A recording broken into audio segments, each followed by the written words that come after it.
Welcome to English Easy Hub. Join us as we ignite the flames of your English learning journey together. Please subscribe to watch and embark on your English learning journey. Don't miss out on the exciting content. Simon approaches his professor for advice on improving his English grammar. He expresses his struggles with understanding sentence structures, parts of speech, and tenses. Throughout their conversation, the professor provides practical techniques and strategies, including breaking down sentences, using color coding, creating timelines for tenses, and incorporating grammar exercises into hobbies. Simon seeks guidance on avoiding common mistakes, mastering punctuation, improving grammar in speaking, and utilizing grammar books. They also discuss methods for self-correction, building a strong foundation, and the role of vocabulary in enhancing grammar skills. The professor emphasizes the importance of balancing writing and speaking, combining different learning methods, and leveraging technology for grammar practice. Hi, Professor, I've been struggling with English grammar lately. Could you provide some techniques and skills to improve it? Of course, Simon. Improving grammar involves understanding the rules and practicing consistently. Have you tried breaking down sentences to understand their structure? I've tried, but I often get confused with the parts of speech and their functions in sentences. How should I approach this? Start with the basics. Focus on identifying the subject, verb, and object in simple sentences. Once you are comfortable with these, gradually move to more complex structures. It's essential to recognize patterns in sentence construction. For example, understand how adjectives and adverbs modify nouns and verbs, respectively. Have you considered using color coding to differentiate parts of speech? Color coding sounds like a good idea. It might help me visualize the sentence components better.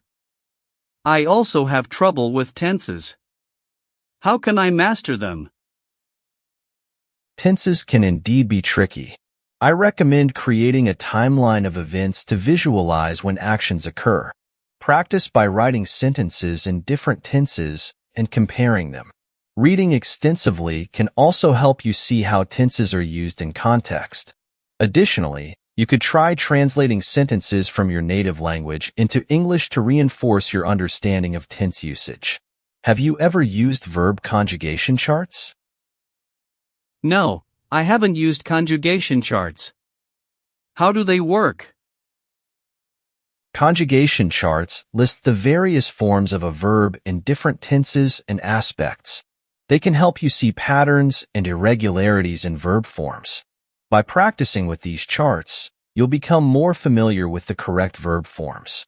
Start with regular verbs, and then move on to irregular ones. Pair this with exercises that involve filling in the blanks with the correct tense. It can be very effective.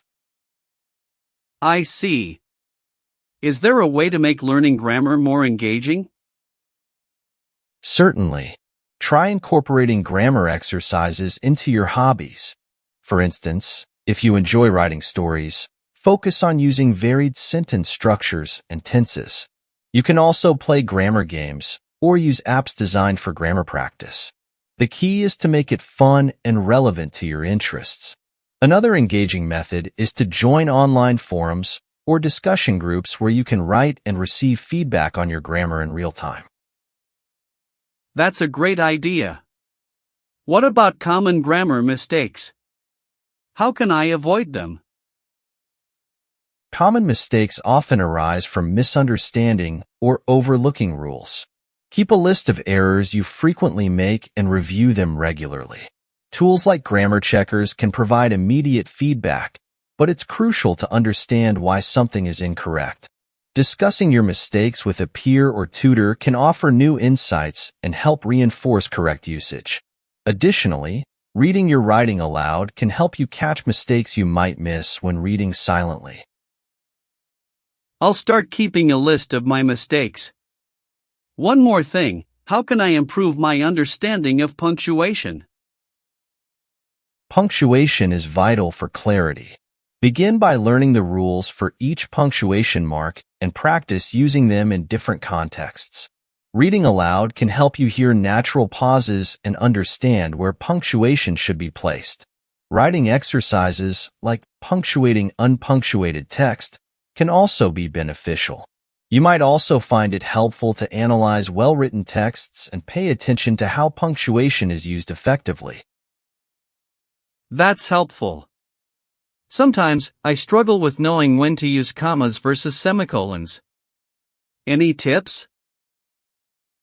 Commas and semicolons serve different purposes. Commas are used for separating items in a list, after introductory elements, or to set off non-essential information. Semicolons link closely related independent clauses or separate items in a complex list. A good practice is to write sentences using both and compare their meanings. There are also many online resources and exercises specifically focused on punctuation that you might find useful. I'll practice that. How about improving grammar in speaking? I often find myself making mistakes when I speak. Speaking can be challenging because it requires quick thinking. One way to improve is to practice speaking slowly and deliberately, focusing on correct grammar. Record yourself speaking and listen for errors. Engage in conversations with native speakers and ask for feedback. Shadowing exercises, where you repeat what a native speaker says immediately after they say it, can also be very effective. That sounds like a practical approach. What about using grammar books? Are there any you would recommend? Absolutely, grammar books can be very helpful. Some classic recommendations include English Grammar in Use by Raymond Murphy and The Elements of Style by Strunk and White. These books provide clear explanations and plenty of exercises. Supplement your study with online resources like the Purdue OWL Online Writing Lab for additional practice and explanations. Thank you, Professor. These tips are really helpful. I'll start implementing them right away. You're welcome, Simon. Remember, consistency is key. Regular practice and a curious mindset will significantly improve your grammar skills. Don't hesitate to ask for help whenever you need it. And one last piece of advice, don't be afraid to make mistakes. They're a natural part of the learning process. I appreciate that. Speaking of mistakes, what are some strategies for self-correction while writing? Self-correction can be very effective. First, give yourself some distance from your writing before you review it. This can help you see errors more clearly. Reading your work aloud can highlight awkward sentences or incorrect grammar. Another strategy is to revise your work in stages.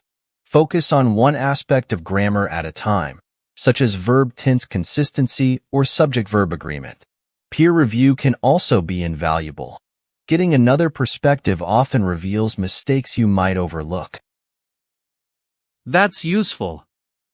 How can I build a strong foundation in grammar to support advanced language skills? Building a strong foundation starts with mastering basic grammar rules and gradually advancing to more complex structures. Ensure you have a solid understanding of the 8 parts of speech and their functions. Practice regularly with exercises that challenge different aspects of grammar. Engaging with authentic materials, like books and articles, can help you see how grammar is used in real contexts. Additionally, writing regularly and seeking feedback can strengthen your skills. What role does vocabulary play in improving grammar? Vocabulary and grammar are closely linked. A broad vocabulary allows you to construct more varied and complex sentences. When learning new words, pay attention to their grammatical behavior, such as verb forms, noun countability, and adjective order. Practice using new vocabulary in sentences, ensuring you apply correct grammar rules. Contextual learning, where you see and use words in different scenarios, can reinforce both your vocabulary and grammar skills. Should I focus more on writing or speaking to improve my grammar? Both writing and speaking are crucial, but they serve different purposes. Writing allows you to think carefully about grammar rules and structure, providing a solid base. Speaking, on the other hand, helps you apply these rules spontaneously and develop fluency. Balancing both is ideal. For example, you could write essays or journal entries to refine your written grammar and participate in discussions or language exchange programs to improve your spoken grammar. I've heard about grammar translation method and communicative approach. Which one is more effective for learning grammar? Both methods have their merits. The grammar translation method focuses on translating sentences and learning grammar rules, which can provide a deep understanding of grammatical structures. However, it can be less engaging and practical. The communicative approach emphasizes using language in real-life contexts, promoting fluency and practical usage. It's often more engaging and helps learners apply grammar naturally. Ideally, a combination of both methods can be very effective. Understanding the rules through grammar translation and then applying them in communicative practice ensures a well-rounded grasp of grammar. That's interesting. What about technology? Are there any apps or online resources you recommend for grammar practice? Absolutely, technology can be a great aid. Apps like Grammarly, Duolingo, and Babbel offer interactive grammar exercises and instant feedback. Websites like Purdue OWL, Khan Academy, and BBC Learning English provide comprehensive grammar guides and exercises. For a more immersive experience, consider platforms like Italki or Tandem, where you can practice with native speakers and get personalized feedback. Consistent use of these resources can significantly enhance your grammar skills. These resources sound promising. How can I track my progress in learning grammar? Tracking progress is essential. Keep a journal or log where you note down the grammar rules you've learned and the mistakes you've corrected.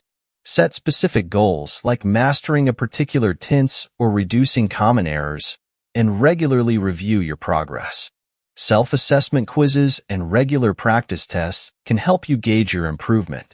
Additionally, seeking feedback from teachers or language partners can provide insights into areas that need more focus. I will definitely start a grammar journal. Lastly, how can I maintain my motivation while learning grammar, especially when it gets challenging? Maintaining motivation can be challenging, but setting clear, achievable goals can help. Celebrate small victories, like mastering a difficult rule or successfully using a new structure. Incorporate grammar practice into activities you enjoy, whether it's reading, writing, or conversing with friends. Join study groups or language clubs for social support and shared learning experiences. Remind yourself of the reasons you're learning English and the progress you've made so far. Keep a positive mindset and be patient with yourself. Thank you, Professor. This conversation has given me a lot of new strategies and motivation. I feel more confident about improving my grammar now. I'm glad to hear that, Simon. Remember, learning grammar is a journey, and each step brings you closer to mastery. Keep practicing, stay curious, and don't hesitate to reach out if you need further assistance. You've got this. In conclusion, the professor encourages Simon to maintain motivation, track his progress, and stay consistent with his practice. They emphasize the importance of understanding grammar rules and applying them in real-life contexts. Simon feels more confident and motivated to improve his grammar with the new strategies and resources provided. The conversation highlights the value of a comprehensive and engaging approach to learning grammar, combining theoretical knowledge with practical application and continuous practice. Thanks for watching. Remember to subscribe, like, comment, and share to keep the English learning journey alive.